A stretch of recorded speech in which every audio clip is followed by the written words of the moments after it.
नमस्कार साथियों, स्वागत है आप सभी का एमबी शिक्षाला में। मैं राज सर एक बार फिर से उपस्थित हो गया हूं प्यारे साथियों, बहुत ही महत्वपूर्ण टॉपिक पर बात करने के लिए। आज का हमारा जो विषय है प्यारे साथियों, यूपी ट्रिपल एस सी एचजीटीए 2759 के करीब आपकी जो पोस्ट आई है प्यारे साथियों। अगर आप सभी साथी इस बार फॉर्म अप्लाई करेंगे तो क्या गलती आप सभी साथियों को नहीं करनी है, और आपके जो डॉक्यूमेंट हैं, चाहे वो आपका एससी का हो, एसटी का हो, ईडब्ल्यूएस या ओबीसी सर्टिफिकेट हो, या मेरे प्यारे साथियों आपका जो है प्रमाण पत्र यानी आपका ग्रेजुएशन का सर्टिफिकेट कब का होना चाहिए, यानी डिग्री कब का होना चाहिए, कब फाइनल के,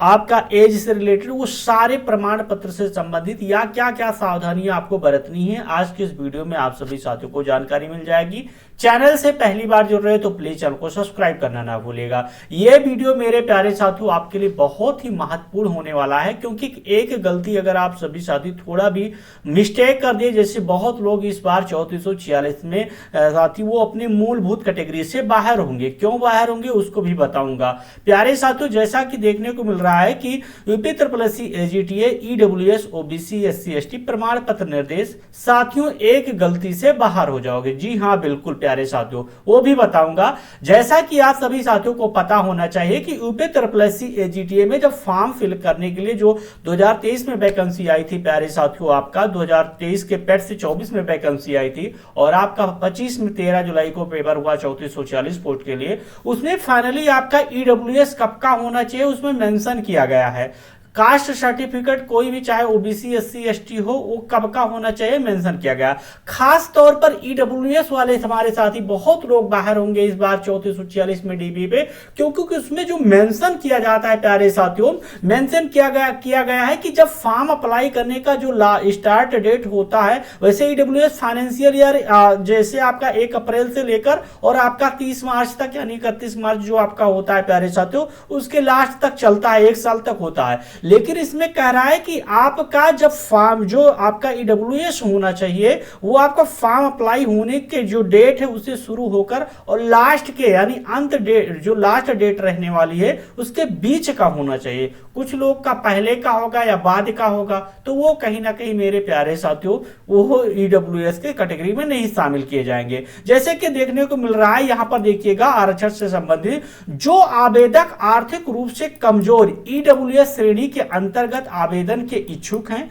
उन आवेदकों से अपेक्षित है कि वो आवेदन करने से पूर्व दिनांक 1/4/2026 से 1/4/2026 से 11/6/2026 यानी आवेदन की अंतिम तिथि तक यानी 22 मई से आपका फॉर्म स्टार्ट होगा, और आपका जो आवेदन है 1/4/2026 से 11/6 यानी 11 जून तक आप सभी साथी फॉर्म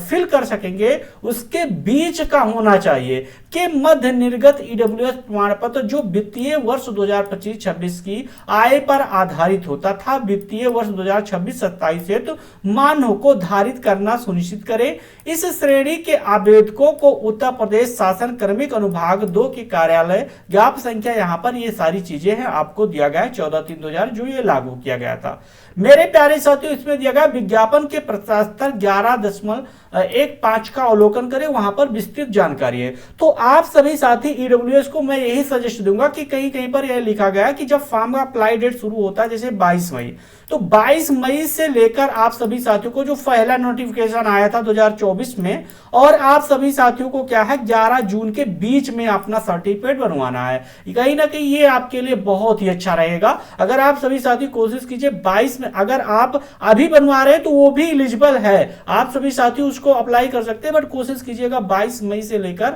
और आपका 11 जून के बीच का बनवाइएगा, जो कहीं ना कहीं बहुत ही सटीक रहेगा। ईडब्ल्यूएस का हो गया। दूसरी बात मेरे प्यारे साथियों, जो भी हमारे साथी हैं, चाहे अभ्यर्थियों को आवेदन की अंतिम तिथि 11/6/2026 तक संबंधित आवश्यक निर्वाह अनिवार्य अर्हता, शैक्षिक अर्हता व अन्य अर्हताएं तथा संबंधित प्रमाण पत्र धारित यानी एक्वायर प्रोसेस करना अनिवार्य है। कहने का मतलब है मेरे प्यारे साथियों, जो भी साथी कंफ्यूजन में है कि सर हम फाइनल ईयर में हैं, हमारा रिजल्ट कब का आएगा या कब हम एलिजिबल रहेंगे, क्या सारी चीजें हैं, तो मैं आप सभी साथियों को बता दूं, चाहे वो आपका 8वां सेमेस्टर हो या फाइनल ईयर यानी चौथा साल हो आपका। तो अगर आपका रिजल्ट 11 जून से पहले या 11 जून को आ जाता है तो आप सभी साथी एलिजिबल रहेंगे। अगर आपका 12 को आता है तो नहीं, यानी 11 जून के बाद में आपका रिजल्ट आएगा तो आप एलिजिबल नहीं रहेंगे। 11 जून तक यानी 11 जून को या 11 जून से पहले कभी भी आपका रिजल्ट जारी कर दिया जाता है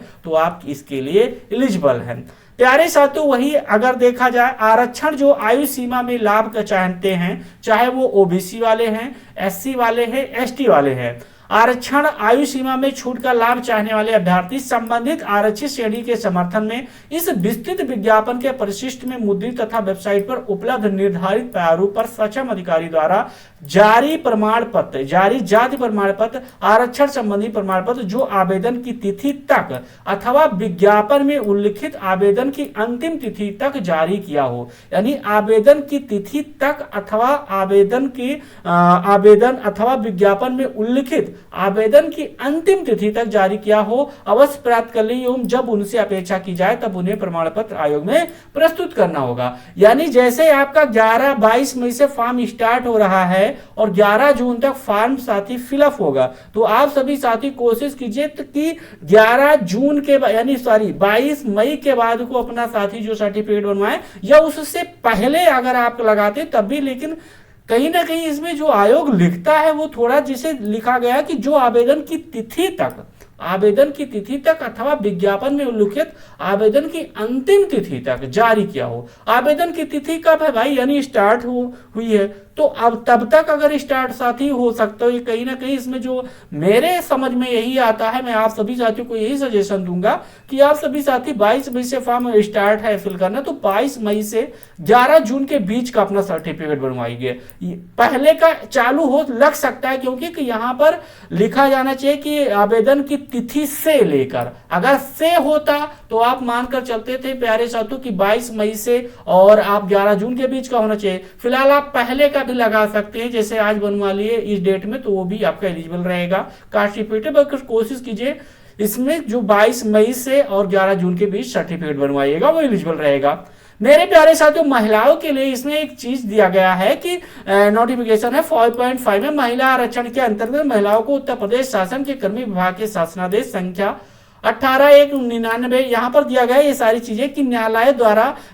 द्वारा पारित होने वाले अंतिम निर्णय के अधीन होगा। उत्तर प्रदेश की महिला अभ्यर्थियों को उन श्रेणियों में रखा जाएगा जिनसे वे संबंधित हैं। उत्तर प्रदेश की महिला अभ्यर्थियों के मामले में पिता पक्ष से निर्गत जाति प्रमाण पत्र ही मान्य होगा। कहने का मतलब है अगर आपका प्यारे साथियों आपकी शादी हो गई है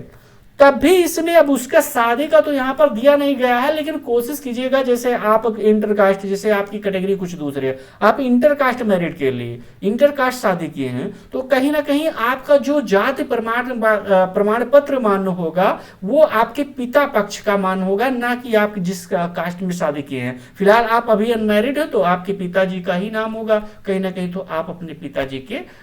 जो है अपना नॉमिनी लगाइएगा और आपका मूल कैटेगरी वही रहेगा। तो प्यारे साथियों, आप जो महिला हैं इनके लिए ये कहीं ना कहीं जानकारी है, क्योंकि यहाँ पर मेंशन गया है कि जात जो पिता पक्ष से निर्गत जात प्रमाण पत्र ही साथियों आपके लिए माना जाएगा। तो कोशिश कीजिएगा, मेरा यही कहना है कि आप सभी साथी अपने जो प्रमाण पत्र है नया बनवाइएगा, पुराना वाला न लगाइएगा, क्योंकि डीवी में कई बार आयोग ने बताया है, सुझाव दिया है कि आप कोशिश कीजिए जो प्रमाण पत्र है यानी अपडेटेड यानी रिन्यूअल करके आप लगाइएगा। बाकी चैनल से पहली बार जुड़ रहे तो प्लीज चैनल को सब्सक्राइब करना ना भूलिएगा, और खासकर ईडब्ल्यूएस वाले हमारे साथी सतर्क रहें, आपको अपने ही डेट से